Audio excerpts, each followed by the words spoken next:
I-4 going to Orlando, it should look like people are getting out of harm's way, but it just takes a few people. And like, I don't want anybody to die. I mean, my whole goal when I was governor is nobody die during the storm, and then talk to people about are you careful afterwards. Yeah. So right now, you're sort of stuck.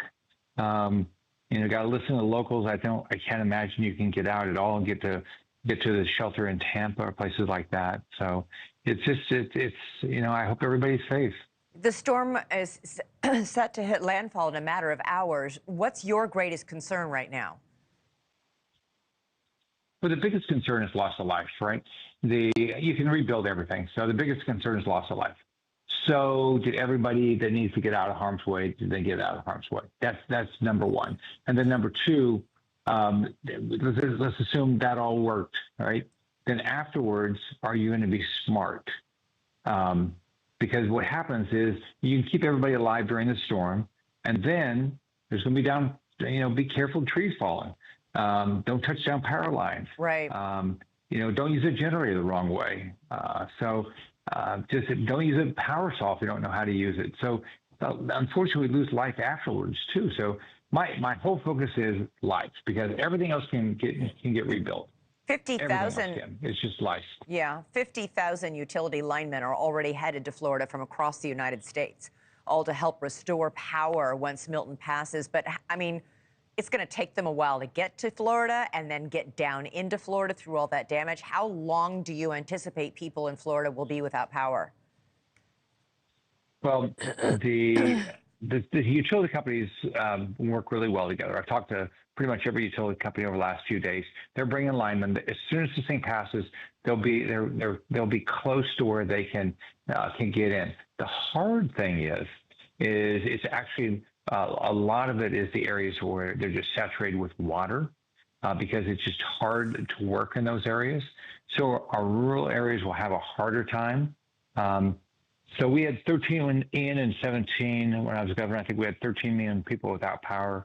I think my daughter thinks she was the last one that got her power back on, and I think it took about a week.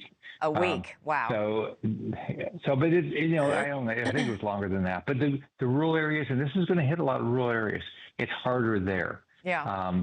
And to get it back on. So, but we got great companies. They're bringing in a lot of people. But the other problem is, people are tired. I mean, with Helene, what it just did, there's not as many workers. This is one, we've been hit so much lately. Two, the entire Southeast has been damaged with North Carolina and Georgia and East Tennessee. So people are tired. Yeah. People are really tired right now. Senator, there are early estimates that the cleanup and rebuilding after Hurricane Milton could cost $100 billion. And as you just pointed out, you haven't even fully cleaned up or recovered at all from Helene. What plans are you putting in place for the long-term needs of these impacted communities? And does Congress need to come back into session and approve more aid, more hurricane relief aid? Well, at the federal level, we've got to make sure FEMA, the SBA, all the federal agencies, Department of Ag, they do their job. All right. So FEMA does need more funding. The FEMA does a lot of what they do is they organize and they fund things. They don't really have frontline workers, but they fund things. So it's going to take more funding. So I've said, I've been very public. We ought to come back. Yeah. We ought to come back, make sure we have this money for not just for Florida, it's Georgia, Tennessee, North Carolina, and there's been other disasters. Number two, SBA does not have any funding, is what they've told me, for their loan program. They do a lot of loans to homeowners and to businesses. We need to come back and take care of that. Yep. Department of Ag, I talked to the president about this on Friday. They've got to get this money out faster through block grants to the states. I've been working on that since Ian happened, hadn't any success, but I hope the president will say, this is how we got to get this out. So absolutely. It's all hands on deck. And then what you have to do? You have to rebuild better. You have to rebuild smarter. So if you look at 17 with Irma, unbelievable storm surge in the Keys. If you look at 18 with Michael, unbelievable storm surge with Michael with Mexico Beach.